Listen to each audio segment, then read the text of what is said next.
Il y a des matchs comme ça, tu te dis, mais pourquoi dormir la nuit en fait? Pourquoi dormir quand tu peux te gaver de ce type de rencontre? Novak Djokovic et Carlos Alcaraz ont convoqué la légende la nuit dernière, un match épique, furieux et polémique, une immense finale qui inscrit leur duel dans une rivalité inédite, 16 ans d'écart et seul au monde. On a vécu un truc là les amis hier soir pour celles et ceux qui ont eu la chance de regarder ce match jusqu'à 2h30 du matin. Une finale tout simplement paranormale par instant, inhumaine, performance folle, vraiment folle de la part de Novak Djokovic. On va en parler en détail évidemment dans cette vidéo. C'est le genre de match, c'est le genre de finale et c'est un peu à l'instar je trouve de Wimbledon. Ok, il y a un vainqueur, ok, il y a un perdant, mais j'ai presque envie d'employer un énorme poncif, mais c'est le tennis qui ressort grandi d'une opposition pareille. Il n'y a pas de finale aussi belle sans un magnifique perdant.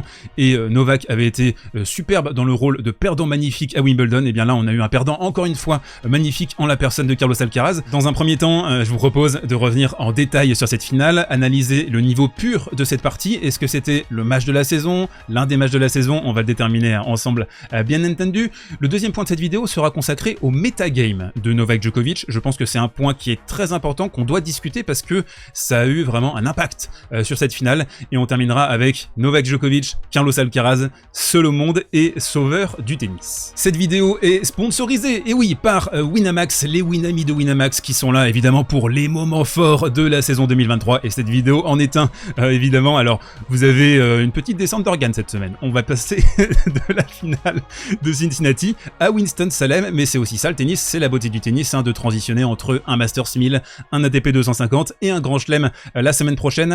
Vous avez un lien dans la description pour une première inscription jusqu'à 100 € de free bet, et puis une précision d'importance, évidemment, les paris sportifs sont réservés aux adultes exclusivement. On a des petites dingueries, alors on aura ce soir Rinderknecht, Dodo Team, moi j'ai envie de mettre une pièce sur Dominic Thiem. On a également Quentin Alice, The Q, qu'on va retrouver, Max Purcell avec son jeu tout à fait séduisant et ses services volés, vous savez que j'apprécie ça vu le titre de la chaîne. Bref, un maximum de dings. Allez, on attaque cette vidéo avec le premier point de mon analyse, le niveau pur. Alors si je bafouille, si je bégaye, si l'élocution est mauvaise sur cette vidéo, c'est normal. J'ai dormi 3 heures la nuit dernière, j'ai fait le mag sans filet il y a quelques heures, je viens de rentrer chez moi. Donc si la vidéo n'est pas d'une qualité standard, eh bien je fais avec les moyens du bord. Alors, le niveau pur, qu'est-ce qu'on peut dire? Est-ce que c'est le deuxième meilleur match de la saison? Je crois bien que oui, juste après la finale de Wimbledon, évidemment, entre les deux hommes, Carlos Alcaraz, Novak Djokovic. Je place ce match juste devant le Sinner Alcaraz de Miami. Ça a été une très très grande finale à tous les niveaux, au niveau de la dramaturgie, au niveau du niveau de jeu tout simplement, même si on a eu parfois un niveau sinusoïdal, certaines voilà, des jeux, des breaks qui ont été concédés avec 3-4 fautes directes, 3 doubles fautes également de la part de Novak en enfilade, donc c'était pas non plus l'Open d'Australie 2012, mais justement la célébration de Novak à la fin où il arrache son t-shirt, ces mots aussi ensuite où il a expliqué ouais, c'était un des matchs les plus durs de ma carrière. Ça a pu rappeler ça quand même, ce côté affrontement physique assez démoniaque. Donc de la dramaturgie, de la spectacularité très intense. Il faut le dire aussi, si cette chaîne a été créée, si Service Volé existe, si vous êtes là pour regarder cette vidéo, c'est grâce à ce genre de match. Et je trouve qu'on a dans les grands matchs de tennis, parce que hier soir c'était clairement un immense match de tennis qu'on a vécu, on a des catalyseurs d'émotions. Je pense que chacun vient avec son bagage émotionnel et puis peut trouver certaines petites choses dans ce type de rencontre. Ça magnifie en fait la condition humaine, j'allais dire. Le sport et des oppositions comme ça qui sont tellement épiques, majestueuses. On a par exemple la relation entre les frères Alcaraz, quand Alcaraz a pleuré à la fin, c'était magnifique. On a l'expression voilà, de Novak qui revient sur le devant de la scène, qui remporte un match super important pour lui, pour contrôler l'ascension de Carlos Alcaraz. On le voit, c'est un match qui lui a vraiment coûté au niveau physique, c'est une dépense d'énergie et voilà, une implication qui est monumentale, donc il faut vraiment le relever. Et puis on a deux joueurs qui se tirent vers le haut, qui se tirent la bourre, qui se subliment. C'est ça les meilleures oppositions. C'est les McEnroe-Borg, McEnroe qui arrive quelques années après l'ascension de Borg et qui idolâtre Borg. Il a envie de devenir Borg. Il met le petit bandeau et puis il se tait quand il joue Borg. Il n'a pas son attitude d'enfant gâté quand il joue ce joueur-là parce qu'il l'admire, parce qu'il le vénère. Et là, on sent, entre Carlos Alcaraz et Novak Djokovic, un immense respect. Carlitos, il respecte Novak, il respecte le joueur. peut-être un petit peu trop d'ailleurs, on va en reparler de ça, c'est peut-être un point essentiel hein, d'ailleurs dans cette finale, mais on a une relation je trouve très saine entre les deux joueurs, et ce serait bien qu'elle rejaillisse sur la fanbase des deux joueurs, même si la fanbase de Carlos Alcaraz elle est naissante, il n'y a pas encore beaucoup de fans historiques bien sûr, parce qu'il a simplement 20 ans, mais voilà, on a eu un match du niveau et de l'intensité je trouve des plus grands matchs du Big Four. Alors je sais, j'ai dit il y a quelques semaines sur la chaîne, ne pas comparer les performances de Carlitos nécessairement avec le Big Four, ne pas appliquer ce filtre d'analyse parce qu'il est injuste pour en fait se dire ok, Carlitos tout seul doit reprendre le flambeau du Big 3, du Big 4, c'est pas possible. Mais là clairement, je trouve, hein, au niveau de l'intensité et sur le niveau de jeu pur, on a tutoyé les sommets. Il y a aussi quelque chose dans cette opposition, c'est que ce sont deux joueurs qui représentent des archétypes très différents. On a vu Novak parfois passif, travailleur, à essayer de passer Carlos Alcaraz sur la fin au niveau physique, ce qui est quand même incroyable hein, parce qu'il a 16 ans de plus. On a eu ça du côté de Novak, et puis du côté de Carlitos, on a un jeu spectaculaire, vraiment enlevé dès le début, hein, on a senti, il voulait envoyer des pancartes dans tous les sens, il a fait beaucoup de décentrage, les balles partaient dans tous les sens, et puis après il a essayé de se canaliser davantage, et c'est un joueur pétillant qui crée, donc on a vraiment je trouve, ce mélange parfait, cette espèce d'équilibre dans ces oppositions, et depuis le début de leur rivalité, parce qu'on peut parler de rivalité, on va en reparler hein, d'ici quelques instants, bah, chaque match c'est une dinguerie quoi, c'est une petite pépite, c'est de la folie, donc c'est assez incroyable. Le match, pour faire vite, un premier set avec un Novak qui fait un jeu de retour phénoménal à 3-2, il va se faire débreaker dans la foulée, et à partir de ce débreak, il va connaître un énorme coup de mou, ça va être vraiment saisissant. Et il déteste jouer sous une grande chaleur Novak Djokovic depuis ses plus tendres années. Le vent aussi, hein, c'est quelque chose qui lui pose vraiment problème. Pourtant, il a remporté 10 Open d'Australie. L'Open Australie, c'est quand même souvent disputé sous un énorme cagnard. Ça posait problème d'ailleurs à Pete Sampras dans les années 90, lui qui avait la thalassémie du côté de Pete Sampras. Donc on a ce coup de mou.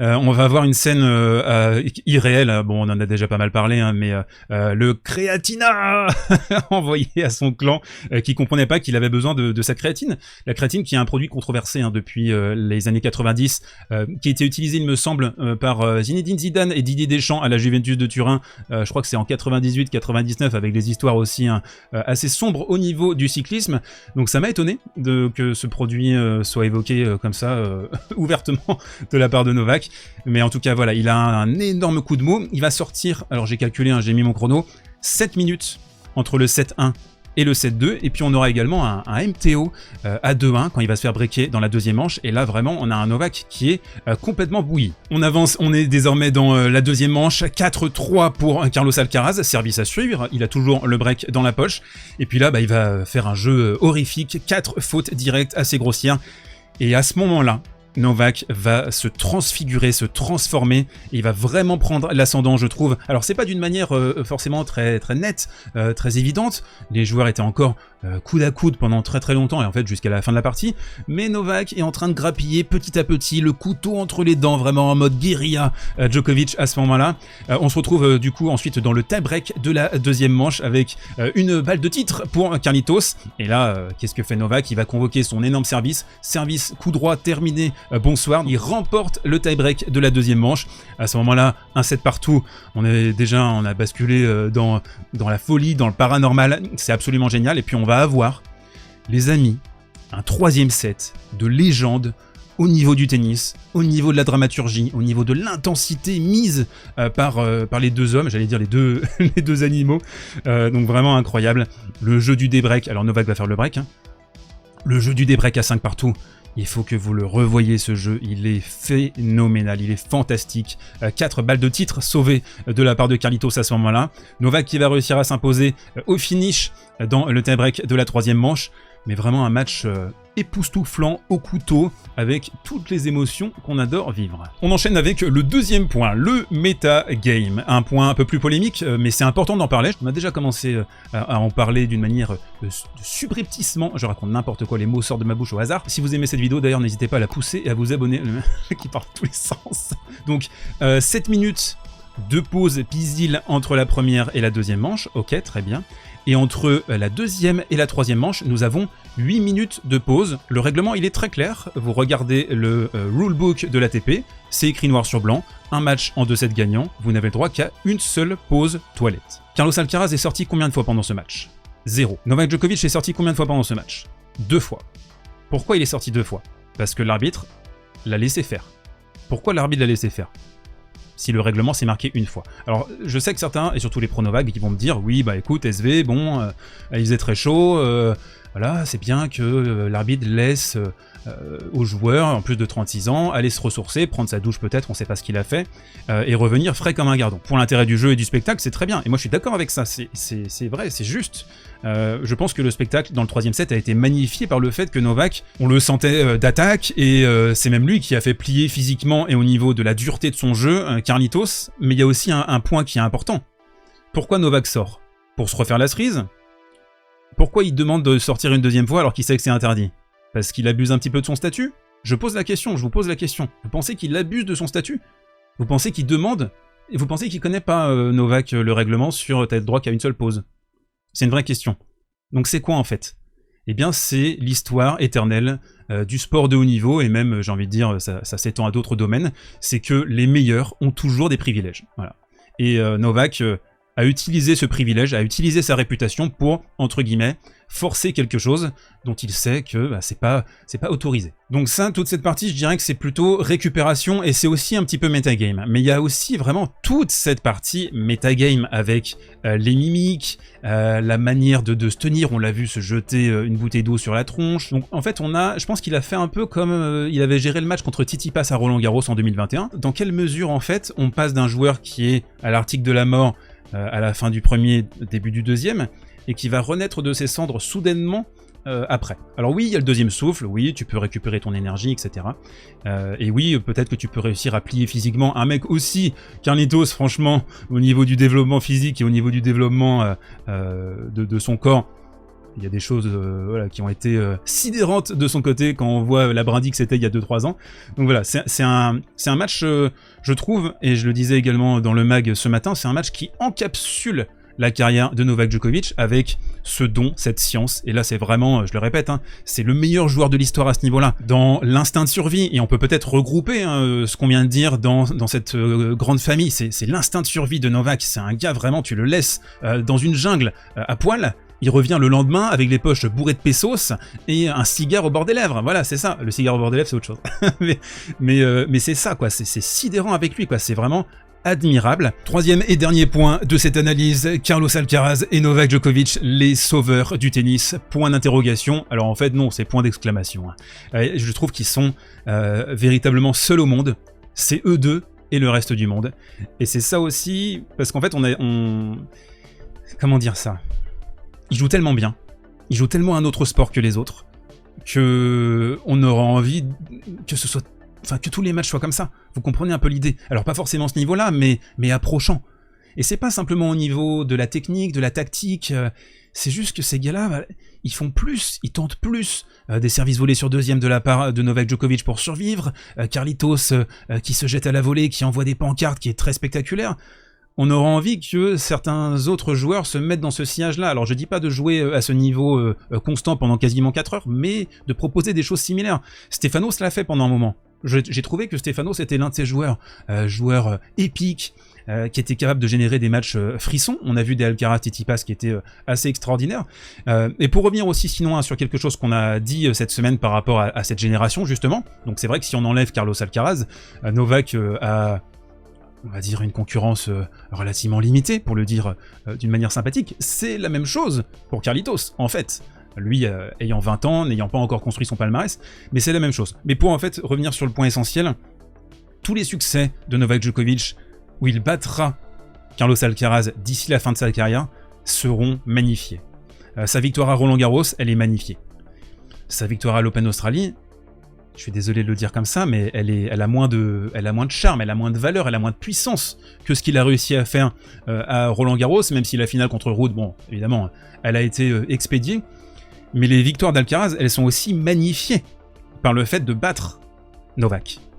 c'est mieux de battre, je sais pas, Novak Djokovic en finale de Wimbledon que Nick Kyrgios par exemple. Ça donne un crédit, ça donne une substance, une valeur à cette victoire. Et du coup, on a deux joueurs qui sont dans un mode gagnant-gagnant. Et moi, vraiment, il y a un côté un peu de DBZ, quoi.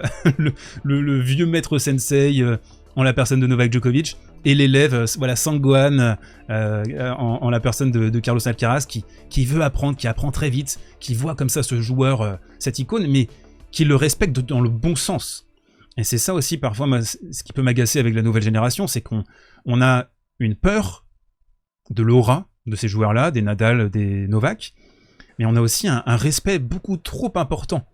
Et ça, je le regrette. Alors, je l'ai pointé par rapport à Fritz, mais il y a plein d'autres joueurs hein, qui, à ce niveau-là, je comprends pas en fait. Je comprends pas. Après, ouais, voilà, t'es sur le court, forcément, t'as le gars en face, tu commences à cogiter, tu fais une double faute, hop, le mec il te rentre dans la tête. Vous m'avez beaucoup entendu depuis le début de cette vidéo. On va écouter, on va lire les protagonistes. Alors déjà, les réactions hein, après la balle de match. Vous voyez Novak qui a reproduit sa célébration de l'Open Australie 2012. Il a arraché sa chemisette et puis les larmes belles, touchantes. J'ai trouvé aussi de Carlitos qui a vu cette victoire lui échapper. C'est beau cette émotion pour une finale de Masters 1000, j'allais dire une simple finale de Masters 1000 parce que les Masters 1000 désormais, vu l'énorme focus sur la course au GOAT, les grands chelems, etc., ils sont un peu passés au deuxième plan et ça c'est bien. Je trouve que c'est bien cette implication et en fait on se rend compte que si tu mets Djokovic et Alcaraz en train de jouer au bi, ils seront pareils quoi, ils vont s'arracher le t-shirt, ils vont chialer parce qu'ils n'ont pas battu l'autre gars en train de jouer au bi quoi.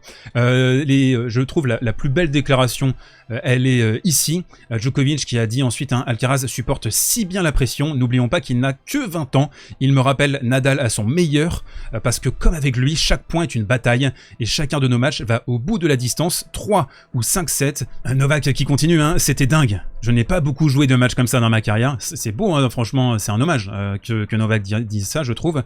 Ça me rappelle la finale de l'Open d'Australie face à Rafael Nadal en 2012. La deuxième balle de match qu'il sauve avec un passing dans un angle est le résumé parfait du match. Et Alcaraz lui a répondu, ce match était tellement dur. Face à lui, il faut toujours frapper 6-7 fois la balle pour faire le point. Il vous fait visiter le court et ça finit par devenir difficile. Que nos matchs lui rappellent ceux avec Nadal, ça veut dire que je suis sur la bonne voie. C'est l'heure désormais du mot de la fin, on va commencer avec Novak. Eh bien Novak, machine de guerre, franchement la performance ultime, physique, mentale, technique, tactique.